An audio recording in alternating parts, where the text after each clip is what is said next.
So this is my third time speaking at a public policy forum for ocean leadership. My first time speaking in this uniform. So it's quite a bit different, especially when you're sort of in charge of the whole thing. So, but it's a great honor. It's a great honor to be here. Thank you, Rob, for those kind words. So ocean resilience is the theme of this, so I'm going to get into that. But first of all, I want to say that the ocean science community is also very resilient. And just as the staff, as Rob mentioned, has done a lot of work, they are very resilient in putting on this public policy forum. I also want to thank our sponsors. So you can see up there, Monterey Bay Aquarium Research Institute. Chris is here. The University Corporation for Atmospheric Research. UCAR certainly great partners as well. The University of Florida, University of South Florida, University of Florida. You know, right, good deal. University of South Florida, the Bulls. What do you do? I don't know. That's like Steers for Texas, but I don't know. Anyway. It's great to have two Florida schools here. Unfortunately, not Florida Tech. Hank Lowe, Deacon Davis, and I continue to work on them. And of course, Woods Hole and Mark Abbott here as well. So thanks a lot for your support and sponsorship here. A great partnership effort to ensure that we carry this on. I also wanted to recognize a special group that is here today. We have members from Potomac Falls High School in Sterling, Virginia, one of the National Ocean Science Bowl stalwarts here. And I want to thank both the faculty and students for being here. So they're right there in the middle.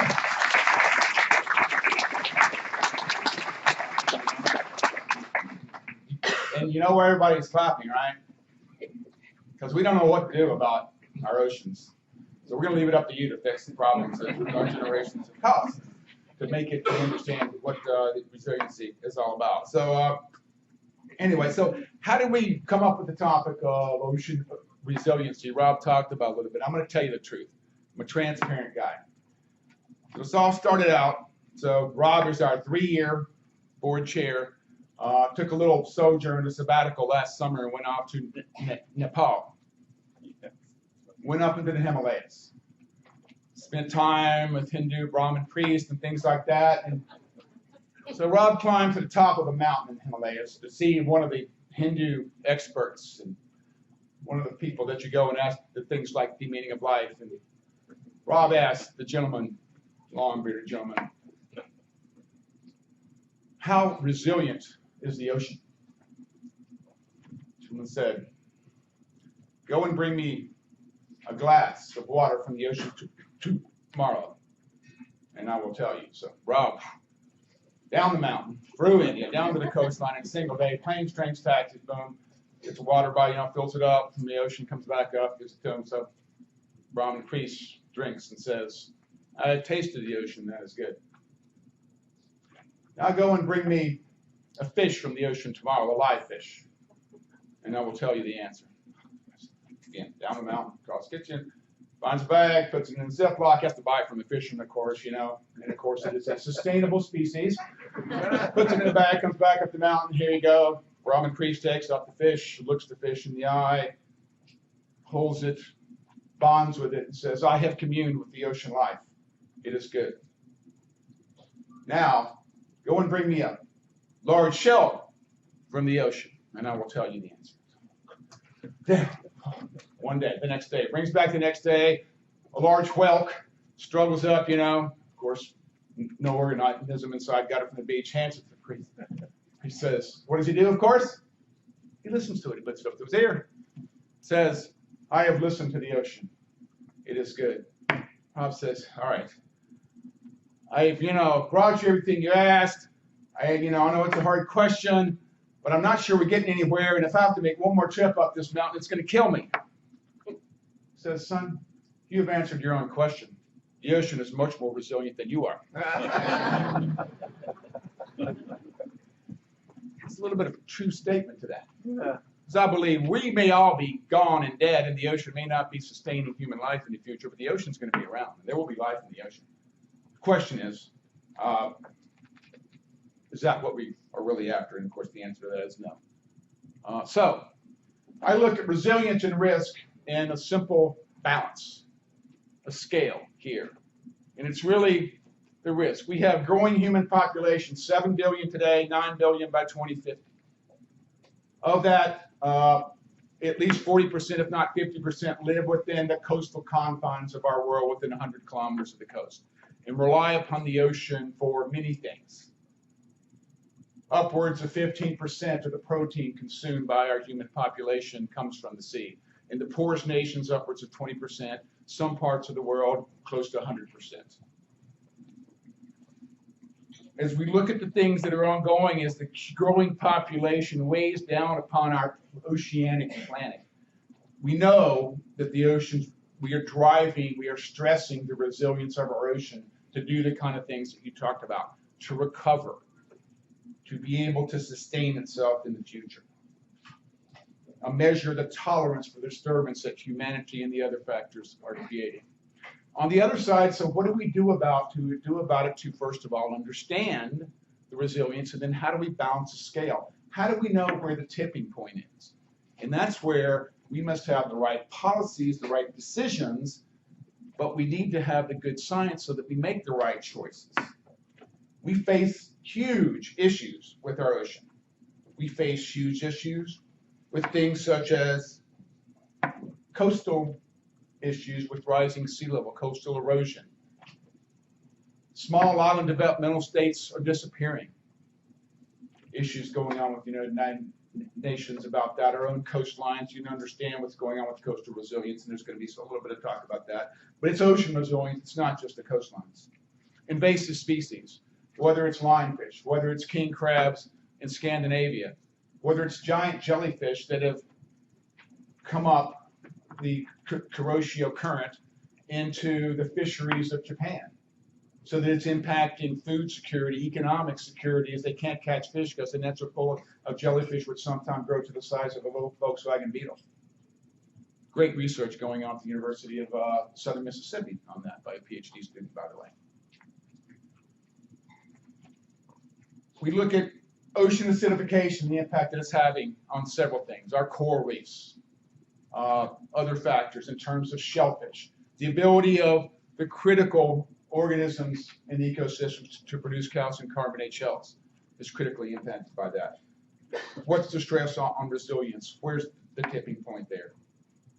We take a look at climate. The changing climate's impact upon the ocean.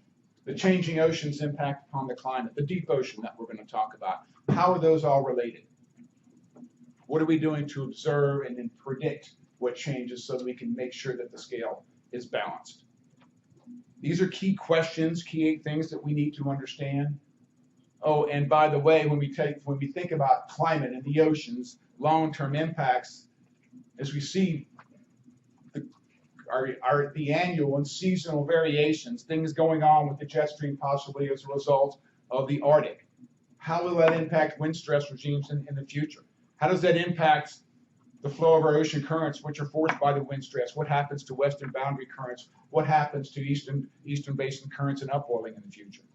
Huge issues that we need to understand if we're going to get this scale right, if we're going to make the right decisions, invest the right resources to balance it. So how do we make these decisions, these choices? So if I was to make the statement that our nation lacks an effective mechanism for incorporating scientific information into decision-making processes in a timely manner, again, lacks effective mechanism for incorporating scientific information about the oceans into decision-making in a timely manner, who would agree with that? Raise your hand. Anybody disagree vehemently? Anybody know where that statement came from? Admiral Jim Watkins in the Blueprint for the Ocean, published in 2004 after the Ocean Commission report. A lot of you were a part of that. You know, see a couple of Bobs around there who I know were instrumental in that, and several others. Decision-making is key. And how do we get to the right decision? Decision-making equals policy, and that's where we're here today. How do we influence the right policy and the right decisions? This gets into the triangle that was at the center, the fulcrum of the scale there. And this is my model for how do you get to a right decision in a scientific regime. Scientists at the bottom. It's all about we've got to have the data, we've got to have the observations, the means to sense that. That's technology, it's investments, it's huge investments, whether it's ships, whether it's satellites, whether it's observatories, whatever it may be, it's tagging fish, whatever things that we're going to do to get the data. And there's never enough data. If there's enough data, then you're not a good scientist, right? There's never enough data. But it's not just the data, and that's very expensive. It's how do you do the work, the hard work to do the analytical processes and the prediction to understand, to turn data so it's not just a bunch of spreadsheets, a bunch of gigabytes, terabytes, those kind of things, and then get to an analysis that then we can understand the impact of what the science is telling us so we can drive decisions. Those of us in uniform, and several of you are here, understood that, and that's what we did. We had to make a decision, whether it was a policy, an operational, tactical decision, based on all that stuff at the bottom. The key thing is that there are people along this change. It's not just systems. It's got to be the right people at every step of the process to make those crossovers. If we want to understand ocean resilience and make the right decisions, the right policies in the future, we've got to get this model right. At a time when there's not a lot of money is not growing on trees for scientific research. So the key parts that happen at the bottom of that have to be joined by the processes and the people that get us to the right pieces at the top as well. And we're going to talk about today. We're going to talk about key parts that answer the questions. What policies do I need? What decisions do I need to make in the future for our nation, for our world?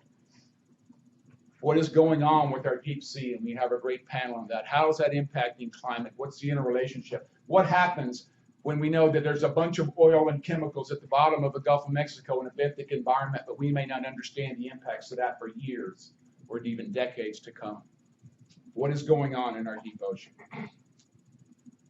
What is going on with our fisheries? We know that our fisheries change, fish population change, various reasons, whether it's our algal blooms caused by changes in warming ocean conditions, whatever it may be. What are the issues with our fisheries? How do we make sure that our fisheries are actually resilient to the policies in place that were here 10 years ago? By the way, we don't want the dialogue to be the prologue of the future. How do we look at the future and those kind of things? And what are the scientific solutions to drive a more resilient ocean in the future? These key panels, key three panels, led by experts in the field, are going to drive a great discussion today. But it's only going to be a great discussion, of course, if you participate. So be active, ask questions, and if you don't get a chance during the panels, find the people during the breaks, during the reception tonight, and make sure that you engage, because that's how we're going to get things done, and we're going to get to the top of that pyramid to make the right calls. It's good science, communicated effectively, and applied appropriately, that will lead to consensus, collaboration, cooperation, and the right decisions and action in the future, so that we're not turning it all over to the folks that are in high school today to solve the problems of the future. So I've left you with the problem that we're trying to get after. I've talked about why ocean resilience is key and how we might make the right decisions. So now, I don't know of a more resilient person than Ray Toll. I've known Ray for a long time. Ray has been a friend, a mentor, a fellow naval officer. By the way, there's a few people in this room. If you're wondering how John White got to be admiral, made it up to this podium, there's several folks in here that you can blame for that. Ray's one. So Ray has had a great career in the Navy as an oceanographer. He has worked diligently on solving one of the problems that I talked about, the team, bringing a team together to understand the importance of its government, its industry, its academia. If you're going to solve a resilience problem for a region, for a regime, for an ecosystem, whatever it may be, it takes a team. It takes a village. And you've done that with the villages around Hampton Roads area. Here's the science. Here's the right people. How do you bring them all together? And he's done a great job. Thanks to his great efforts, he's been invited to places like the White House to explain some of the work that he's done, and a lot of other places here. So we're going to have a chance to hear from him on how hard it is and how do you get after that problem when it's such a multi-discipline, multifaceted effort. So it's great to have Ray here. He's president of the Marine Technology Society. He's done great work with the Oceans Conferences for years now. He has a BS, again, from the University of Utah, a master's in meteorology and oceanography from our common alma mater, the Naval Postgraduate School. So without further ado, I'm going to turn it over to an expert who knows how to really go after ocean resilience from a team perspective, Mr. Ray Toll. Thank you very much.